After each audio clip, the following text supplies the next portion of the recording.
Ready? Start. The appellant is the original accused number 9. Stop. The appellant and the accused number 10, Ram Bachchan, were convicted for the offence punishable under section 302, read with section 34 of the Indian Penal Code 1860. Stop.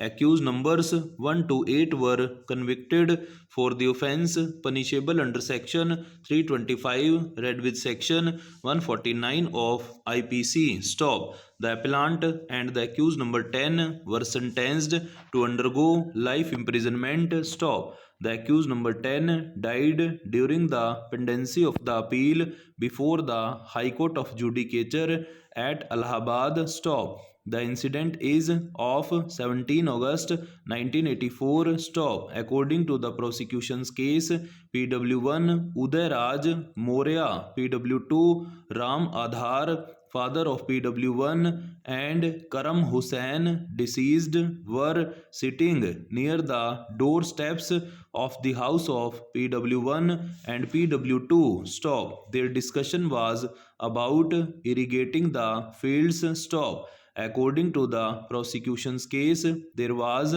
previous enmity between PW1 and PW2 on the one hand and the accused persons on the other. Stop. There was a case filed against the family of the accused number 1 in which PW2 was a witness. Stop. According to the prosecution's case, a decree was passed in favor of PW1 and PW2 and against accused number 7 Tufani. Stop. Moreover, PW2 had filed the case against accused number 3 and accused number 4. Stop. While PW1, PW2 and the deceased were discussing the issue of irrigating their fields, the accused persons came there carrying bricks and bamboo sticks. Stop.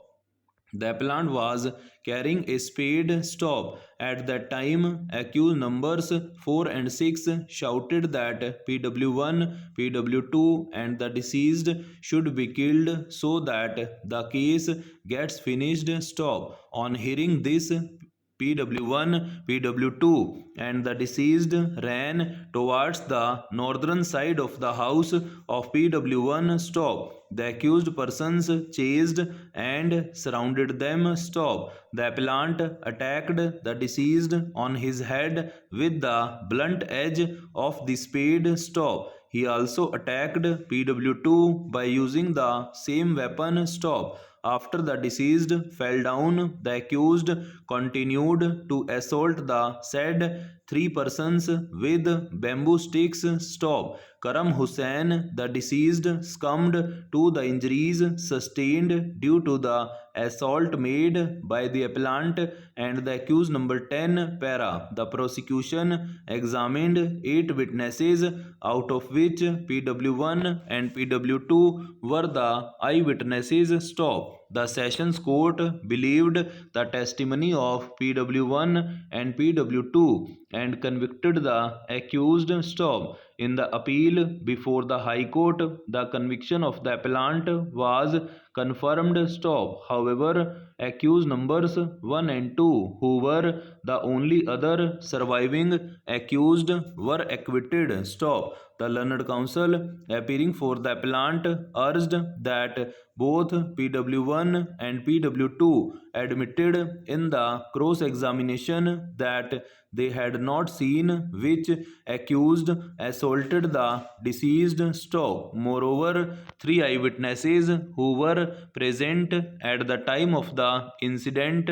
were not examined. Stop. He therefore submitted that the conviction of the appellant cannot be sustained. Stop. The learned senior counsel representing the respondent state of Uttar Pradesh pointed out that both PW1 and PW2 have clearly stated that the appellant assaulted the deceased on his head with the blunt edge of the spade. Stop. He submitted that the medical evidence supports the version of PW1 and PW2 as far as the assault by the appellant on the deceased is concerned. Stop. He submitted that both the courts have believed the testimony of PW1 and PW2 as far as the assault on the deceased is concerned, and that there was no perversity in the findings recorded by the Sessions Court and the High Court. Stop. He submitted that no interference be made with the conviction of the appellant. Stop.